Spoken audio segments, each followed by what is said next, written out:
This is lesson 1.3 in elementary intermediate algebra, addition of real numbers.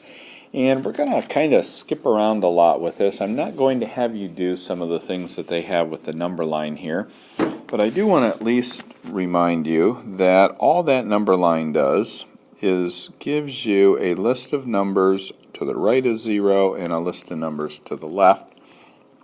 List of numbers to the right are all positive. List of numbers to the left are all negative numbers.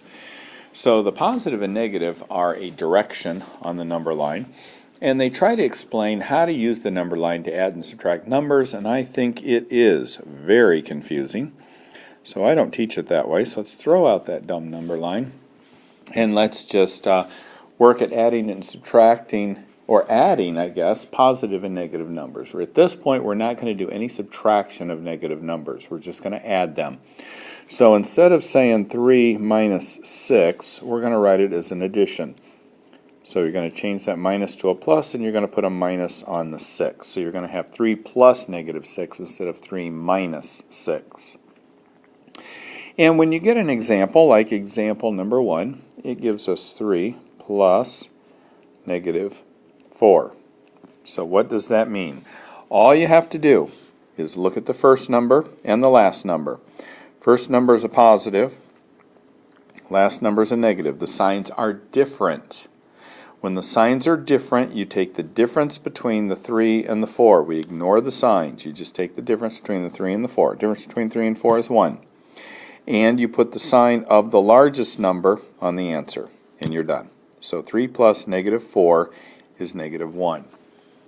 If we have negative 3 plus 6, we have two different signs. We have a negative 3 and we have a positive 6. Signs are different, so we take the difference between 3 and 6.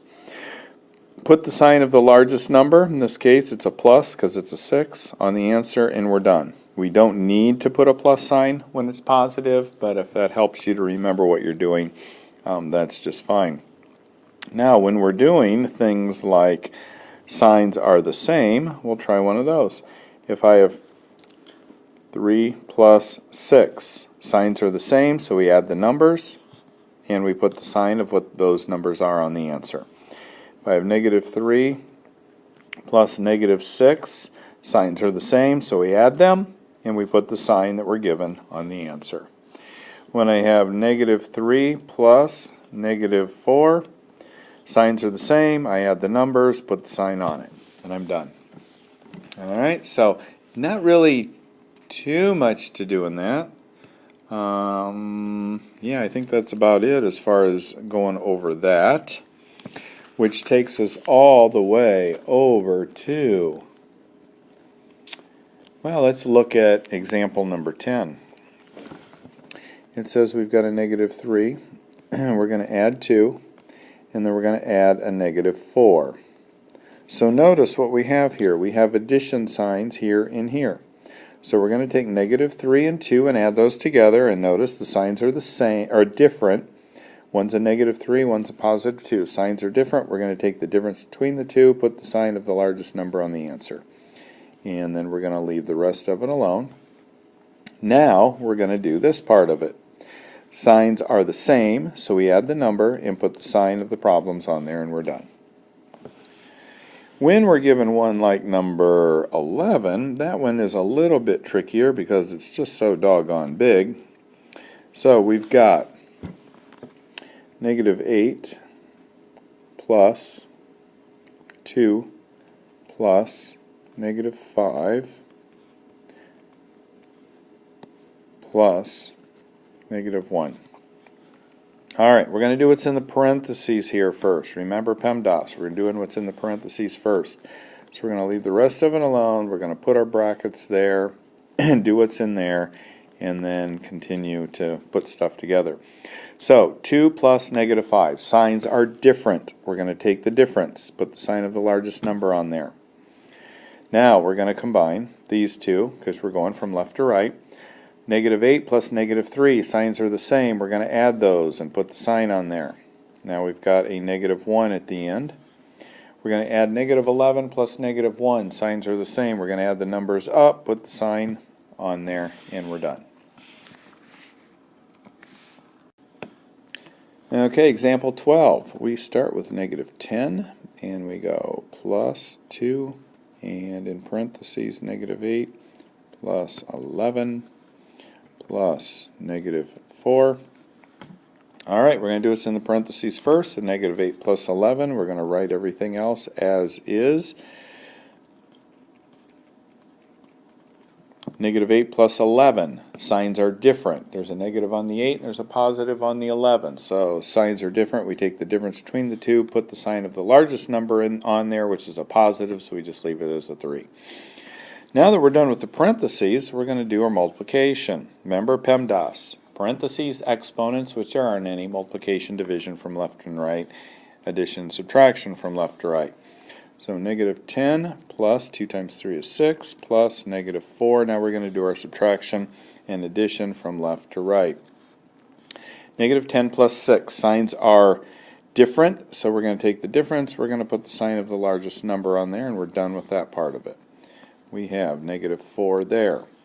Okay, signs are the same, so we're going to add those up, put the sign on there, and we'd be done. All right. This last section in 1.3 has to do with arithmetic sequences or arithmetic sequences. And a sequence is basically just a list of numbers that are in an order. But when you have an arithmetic sequence, like 2, 5, 8, 11, ... An arithmetic sequence is a list of numbers or a sequence of numbers in which each number, 5, 8, 11, is found by adding the same amount to the number before it. So how did we get to 5? Well, we added 3 to the 2. How did we get to 8? We added 3 to the one before it, the 5. And we got to 11 by adding the one before it, the 3, etc.